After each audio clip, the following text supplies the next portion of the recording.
डुबकियां सिंधु में गोताखोर लगाता है, जा जाकर खाली हाथ लौट कर आता है। मिलते नहीं सहज ही मोती गहरे पानी में, बढ़ता दुगना उत्साह इसी हैरानी में। मुट्ठी उसकी खाली हर बार नहीं होती, कोशिश करने वालों की कभी हार नहीं होती। प्यारे बच्चों, सुप्रभात। आज हम कक्षा 12वीं हिंदी के प्रश्न पत्र प्रारूप की बात करेंगे। प्रश्न पत्र प्रारूप यानी नील पत्र, ब्लूप्रिंट, यानी आपका पेपर कैसा होगा बोर्ड परीक्षा का। तो इसमें दो खंड होंगे, खंड आ और खंड ब। खंड आ वस्तुपरक प्रश्न होंगे, एमसीक्यू टाइप प्रश्न होंगे सभी एक एक अंक के, और खंड बा में लिखित प्रश्न होंगे, वर्णनात्मक प्रश्न होंगे।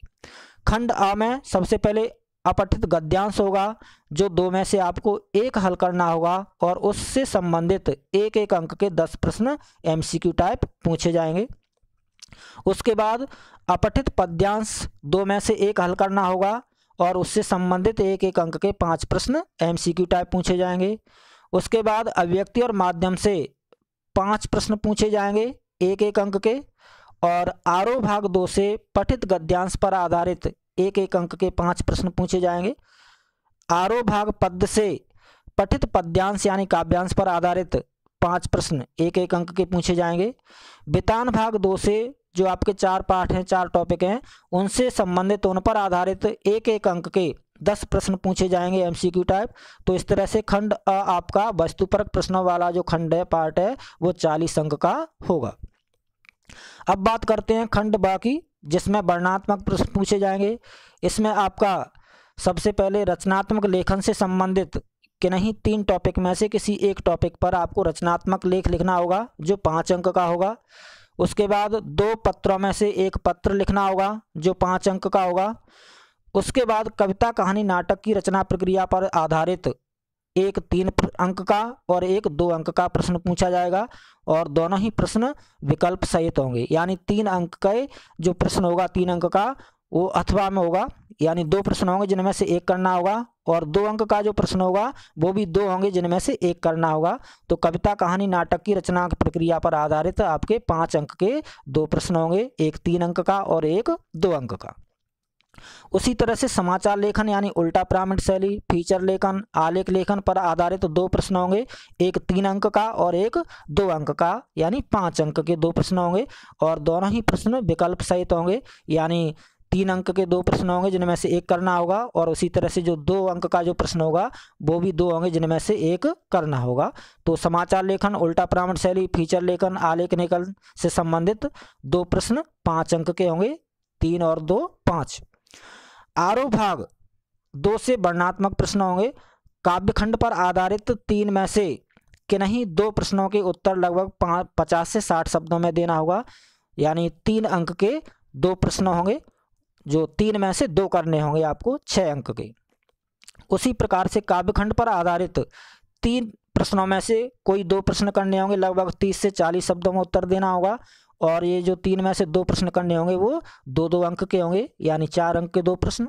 उसी प्रकार गद्य खंड पर आधारित 3 में से कि नहीं 2 प्रश्नों के उत्तर लगभग 50 से 60 शब्दों में देना होगा, जो 3 प्रश्न होंगे, और आपको उनमें से 2 करने होंगे, जो 3-3 अंक के होंगे।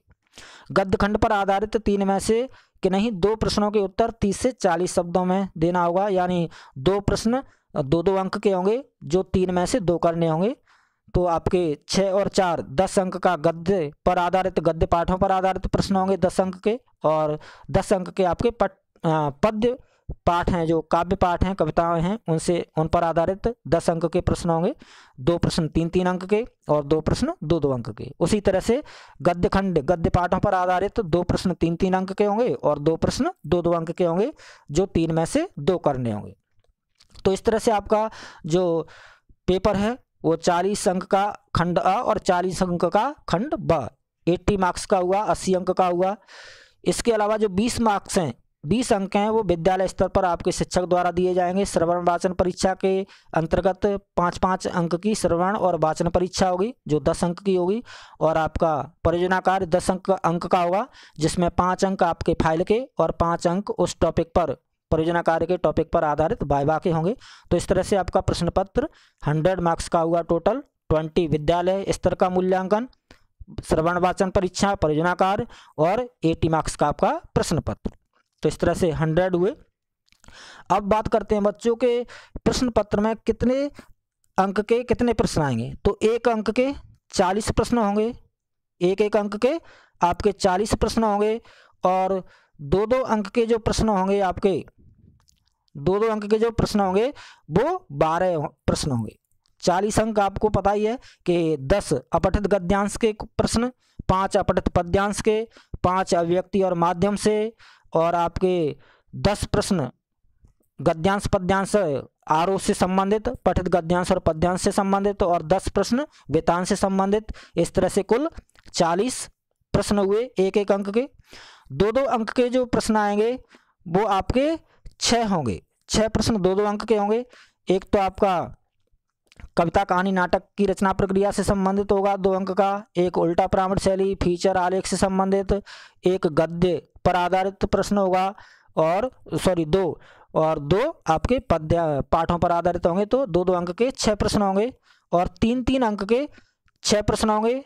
3 अंक के प्रश्न यानी कविता कहानी नाटक फीचर आलेख और गद्य पाठों से संबंधित, पद्य पाठों से संबंधित। तो इस तरह से 3 अंक के जो प्रश्न होंगे वो 6 होंगे, तो 18 अंक हुए।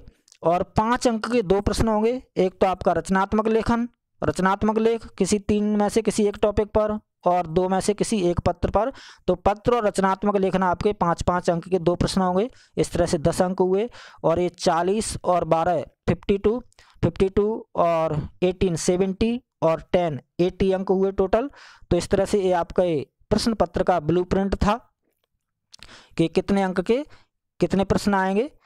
तो अब मैं यहाँ पर कहना चाहूँगा बच्चों कि नन्ही चींटी जब दाना लेकर चलती है, चढ़ती दीवारों पर 100 बार फिसलती है, मन का विश्वास रगों में साहस भरता है, चढ़कर गिरना गिरकर चढ़ना न अखरता है, आखिर उसकी मेहनत बेकार नहीं होती, कोशिश करने वालों की कभी हार नहीं होती। सफल जीवन की शुभकामनाएं, all the best, good luck, हार्दिक शुभकामनाएं, सफल जीवन की मंगल कामनाएं, आपके अच्छे से अच्छे अंक आएँ, all the best, good luck. धन्यवाद बच्चों, जय हिंद, वंदे मातरम।